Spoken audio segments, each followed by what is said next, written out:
Hey guys, here's your video to go over your review sheet for Monday's test. So feel free to pause it, rewind it, rewatch it as you correct your own work. And if you have any questions, feel free to work together, ask each other, try to figure it out, or rewatch the video like I said, or ask the substitute. So number 1, a function f includes these ordered pairs. You have to decide whether it will be what ordered pair you could add if you added one of these ordered pairs, if it would still be a function. So basically you're looking for that one-to-one relationship to still be intact. So if you add point A, no, it won't be a function because -3 will give you 2 separate outputs. If you add point B, it will still be a function because none of the x's repeat. And if you add point C, it will still be a function because no x's repeat. Number 2, is it a solution? You take the x value, plug it in for x, the y value in for y, and see if you get a true statement. We got a false statement, so no, it's not a solution. Number 3, they're giving you x, you're looking for y, so you plug the -1 in for x, solve it for y, which is in essence really k, because k is in y's position. So you solve it and you get -5. That's y, well y is k, so therefore k is -5. Number 4, you're writing in y equals mx plus b, slope is m, y-intercept is b. Is this point a solution for this equation? I'll plug it in, -1 goes in for x, 2 goes in for y, you get a true statement, so yes, it works. Okay, slope's -7, that's your m, intercept's 1/3, that's your b. Okay, in order to answer number 7, you must first get it into slope-intercept form, or y equals mx plus b. M is the slope, b is the y-intercept. Here you're thinking Hoivux, or Hoivax, depending on how you're saying it. Slope is 0 for a horizontal line. Slope is undefined for a vertical line. Remember, skiing, you'd be that undefined blob at the bottom. 10. X equals 5, again Hoivux or Hoivax, vertical line, make sure it's labeled with arrows. Y equals -2, horizontal line at -2, again labels, arrows.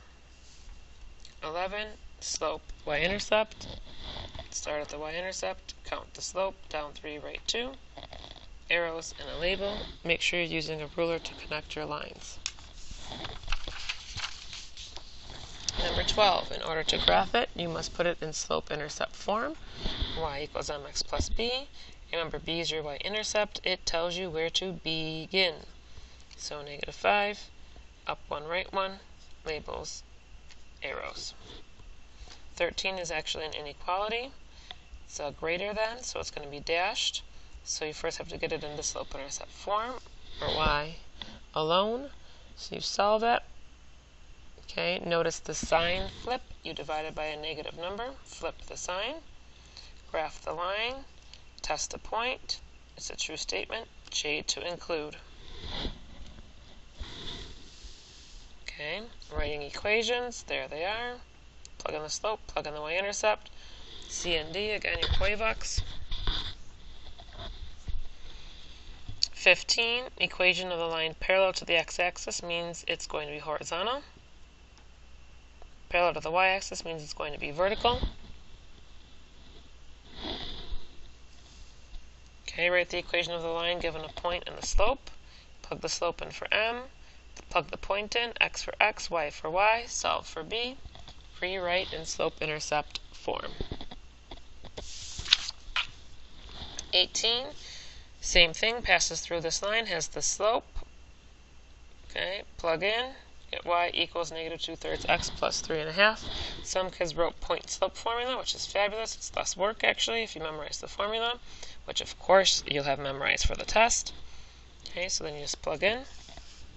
19, you're given 2 points. Use the slope formula to get the slope. Then you could write in point slope with one of the points, or plug in, write in y equals mx plus b. Same thing for 20. Same thing for 21. Oops, too far. Sorry. So 20 was y equals 1/2 x. 21 is y equals -2x plus 2. Okay, same procedure for 22. Same procedure for 23.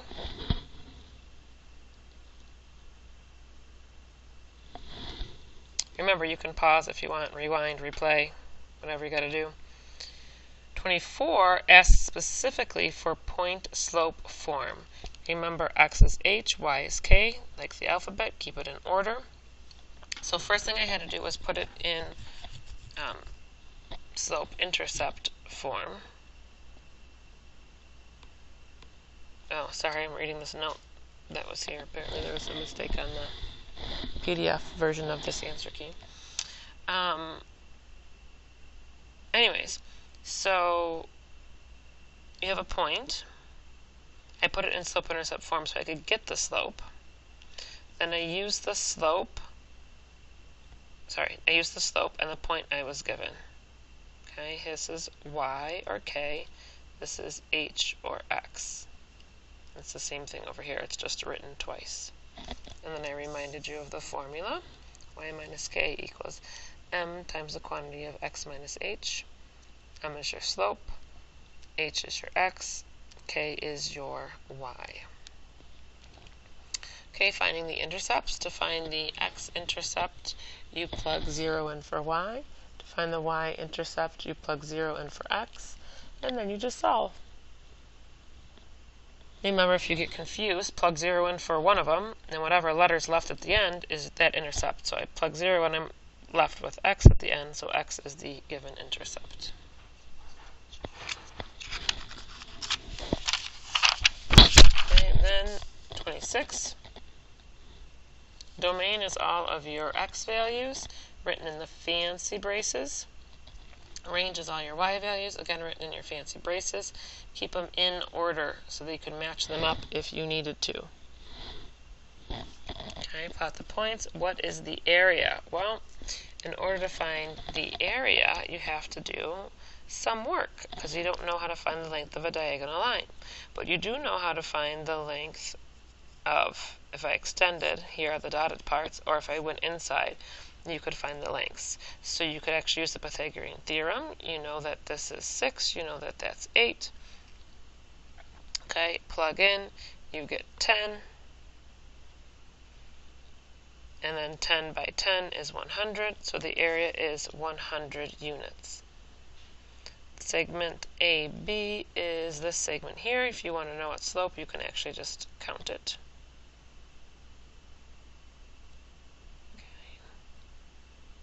Alright, another way you could do it is find the area of one section and then multiply it by 4, because you have 4 triangles in there. However you want to do it. 28, you can solve it any way you want. We no longer do dimensional analysis, so any way you want. You should get 360 minutes. Same with 29, solve it any way you want. Okay, I use dimensional analysis. You do not have to. Don't worry, you don't need to know what it is. It's not in the curriculum anymore. 30 is a word problem, so come up with the equation. Oh, actually the inequality. Then graph the inequality. Really shouldn't go beyond here. Okay, so this should be large. This should be small. Give it a title. Okay, and 2 solutions would just be any 2 points in here.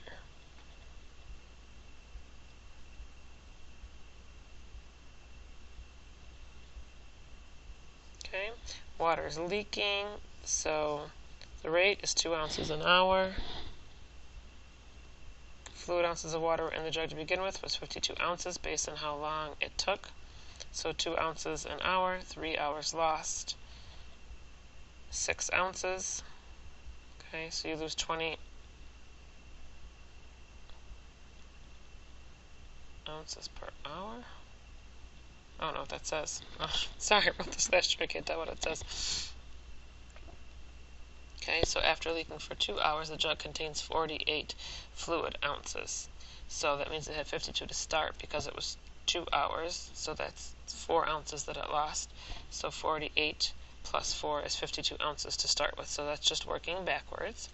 write an equation, I basically made a table. Okay, so 0 hours, I had 52 ounces, 1 hour 50 ounces, 2 hours 48 ounces, 3 hours 46 ounces, so on and so forth. So the change of my y's was 2, the change of my x's was 1. So I guessed y equals 2x, and then I remembered, oh yeah, it's leaking, so it's negative, so I made it y equals negative 2x, and I plugged in. So if I did 0, 0 times negative 2 is 0, but I need 52, so I added 52. Then I checked the rest of them, made sure it worked. And how long will it take to become completely empty?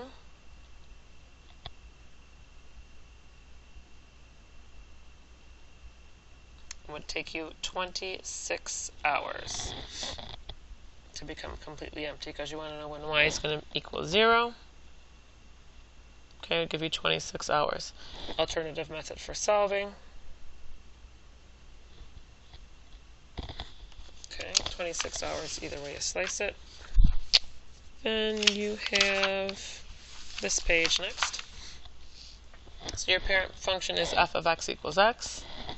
So you're going to move it right 6, regraph it, write it in terms of x. From this parent function, you're going to move it right 2, up 6, and reflect its slope. Reflect it. So this was the original. I just drew a piece of it so you could see it. There's the new one. Label it arrows, and this would be its terms of x versus f of x. Here you're going the other way. Let's see, they gave you the line, you're giving them the rule. If the parent function was once again still f of x equals x, or y equals x through the origin there, with a slope of 1. So the slope changed, compressed, so it got less steep by 1/5, and then it moved down 4. 14, you could say either one of these. It reflected, for sure, and then it either went down 7 to here, or it reflected and went right 7. Okay, it's hard to tell since the slope stayed the same. Alright, that's it. Feel free to go through your packet and do any problems we didn't do and check them with a partner. Make sure you get the same answers, or redo problems you know the answers to so you can make sure that you're right on another sheet of paper, and check them, make sure you're right. And Monday is the test, so study over the weekend, get together with a friend, do practice problems, whatever it is you got to do. Make sure you know all of your vocabulary, your function notation, and that's it. I will see you guys actually on Tuesday. So you'll take your test with the sub. It is a little bit longer, but you should not need extra time. I've made it shorter 3 times now.